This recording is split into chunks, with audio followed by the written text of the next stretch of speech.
Israel claims joint US missile launch in Mediterranean for target practice. This is out Russia Today. Israel says it's carried out a joint US missile launch in the Mediterranean, having earlier claimed ignorance. Russian radars detected 2 ballistic rockets fired in the region on Tuesday, sparking widespread speculation over who was behind the launch.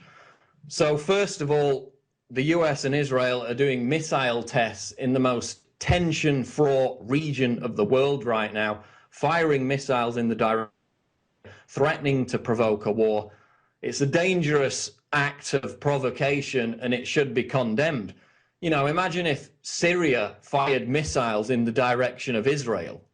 Everyone would be completely frothing out how irresponsible it was, how much of a dangerous escalation it was, and holding it up as another reason to topple Assad. But when Israel does it, they get a free pass. You know, look at how everybody freaked out when North Korea last tested their missiles.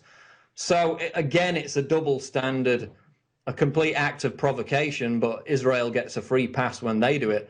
But secondly, it was interesting to watch the denials, because at first Israel came out they had anything to do with it, shortly followed by the US, who also denied any involvement in this incident. Of course, later, Israel acknowledged that they were behind the ballistic missile test with technical support from the US Defense Department. So again, you know, you can tell they're lying because their lips are moving. But again, it's another dangerous provocation. And it seems to me, and this is the speculation, that the delay in admitting that they were behind it was a means of testing what Syria's response would be if that was a real attack, which of course could happen as soon as next week.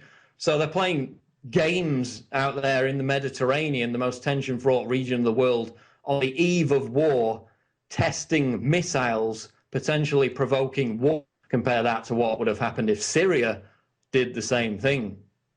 First Syria rebels armed and trained by CIA on way to battlefield, reports The Telegraph. The first cell of Syrian rebels trained and armed by the CIA is making its way to the battlefield, President Barack Obama has reportedly told senators. During a meeting at the White House, the president assured Senator John McCain that after months of delay, the US was meeting its commitment to back moderate of the opposition. So you mean the moderate elements of the opposition who publicly swore allegiance to Jabhat al-Nusra, who in turn publicly swore allegiance to al-Qaeda terrorists. Talking about those kind of moderates. You're talking about the moderate elements who have videos up on YouTube proudly merging with Jabhat al-Nusra terrorists in Aleppo, merging with the same group that killed US troops in Iraq. Or do you mean the moderate elements of the opposition who cut people's internal organs out and eat them on camera? You're talking about those moderates. Or the moderates who sing the praises of Osama bin Laden, the moderates who behead babies, the moderates who force children to behead other people, the moderates who slaughter Christians and pillage their church in Syria. These are the kind of moderates we're talking about. And now the CIA has sent 50 basically al-Qaeda terrorists that they trained in Jordan to join the other terrorists to take the opportune moment to overtake all the military bases when they launch the attack next week. And it's all paid for with your taxpayer dollars. Moving on, Syria's chemical weapons turn out to be sodium fluoride used in the US water supply. This is Mike Adams, nationalnews.com. And of course, this is an issue we first drew attention to on Sunday when it first came out. It concerns the shipments of chemical weapons ingredients which were sent by a British company to Syria. Of course, the UK government denies involvement, just as they denied giving Saddam Hussein the chemical weapons. But what were in these chemical weapons ingredients? Sodium fluoride and potassium fluoride.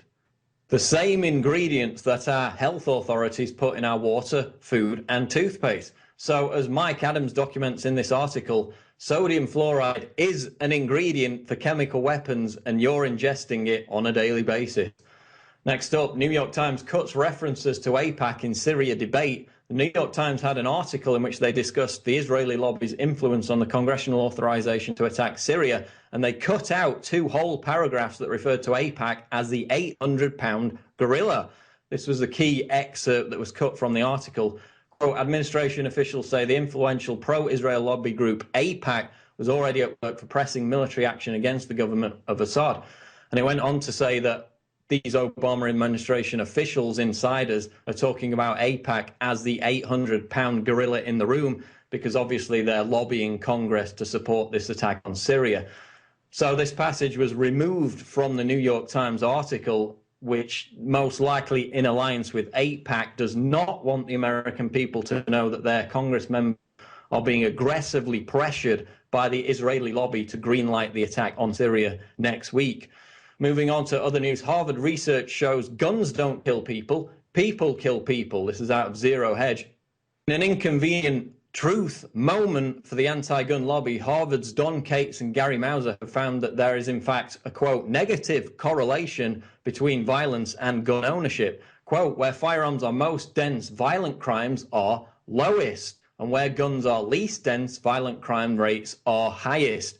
And they concluded in this study that the burden of proof rests on the more guns equal more death and fewer guns equal less death mantra, especially since they argue public policy ought to be based on that mantra. But those correlations are not observed when a large number of nations are compared across the world. So yet another detailed, exhaustive study, academic study out of Harvard proving more guns, less crime. I think it's safe to say that we've won the Second Amendment debate until the likes of Piers Morgan, of course, exploit another mass shooting incident. But you can go and read the full academic study proving that an armed population reduces crime at prisonplanet.com. Quote of the day comes from Charles Ruff.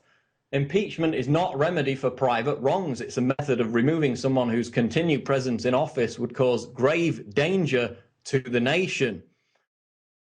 Now you can watch Alex Jones live at Infowars.com/show. You'll find links to all of our content there and a free 15-day trial for Prison Planet TV.